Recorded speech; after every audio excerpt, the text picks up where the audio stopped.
వైద్య కళాశాలలు పులివెందుల వైద్య కళాశాలతో సహా 10 వైద్య కళాశాలలను ప్రైవేట్ పరం చేయాలని, కార్పొరేట్ పరం చేయాలని చంద్రబాబు నాయుడు గారి నేతృత్వంలోని కూటమి ప్రభుత్వం జీవో 590 జారీ చేయడం అనేది ఒక దురదృష్టకరం. ఇది శోచనీయం.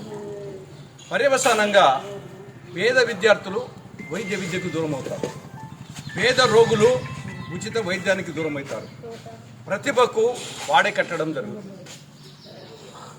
ఎన్టీ రామారావు గారే ఈ కార్పొరేట్ పరం చేస్తానని వ్యతిరేకించారు 1983లోనే క్యాపిటేషన్ ఫీజు. కాబట్టి తెలుగుదేశం పార్టీ వ్యవస్థాపక అధ్యక్షుడైన రామారావు గారి ఆశయాలకు వ్యతిరేకంగా ఈనాడు కూటమి ప్రభుత్వం ఈ నిర్ణయం తీసుకోవడం జరిగింది. ఇది ఖచ్చితంగా ప్రజలందరూ వ్యతిరేకించాల్సిన విషయమే.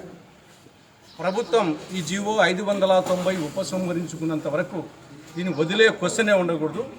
ఈరోజు వైకాపా పార్టీ వాళ్ళు ఆ నేపథ్యంలో ఈ యొక్క జీవో 590 రద్దు కోసం, ప్రభుత్వ నిర్ణయాన్ని వెనక్కి తీసుకున్న దానికోసం చేపట్టినటువంటి కోటి సంతకాల సేకరణ అనేది చాలా మంచి కార్యక్రమం.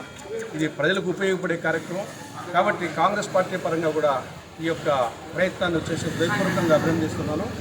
ఎట్టి పరిస్థితుల్లో ఆ జీవో 590 రద్దు చేసేటంత వరకు ఈ ఉద్యమం ఆగకూడదని చెప్పేసి కాంగ్రెస్ పార్టీ అభిప్రాయం కూడా.